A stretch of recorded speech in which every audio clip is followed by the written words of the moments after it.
Castelao foi hoxe o protagonista da celebración do Día da Poesía, a Árbore e a Auga. Centos de escolares honraron a súa memoria con distintas actuacións sobre a súa extensa obra.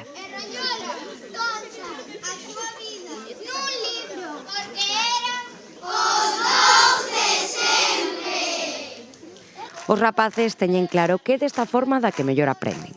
Non só se prepararon para o día, senón que estudaron a Castelao, conviviron con outros colexios e desfrutaron da natureza.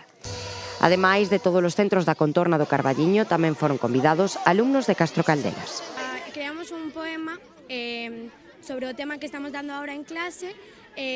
Vamos a bailar sobre unha mosca de monra de toda a clase. O fixemos porque ahora en clase estamos dando sobre as sílabas, pois decidimos facerlo sobre así. Cada un vai ler un texto, un poema, e os outros van ter que contestar. Parece moi interesante para coñecer sitios novos e todo eso. Parece unha actividade así fora do común, gústame moito. Tocar e cantar. O violín e a guitarra, tocar el piano, tocar el violín e cantar. E que ides tocar e cantar? Lela. Moi ben. Bien. Gusta vos? Recitar una poesía de Rosalía de Castro. Que poesía?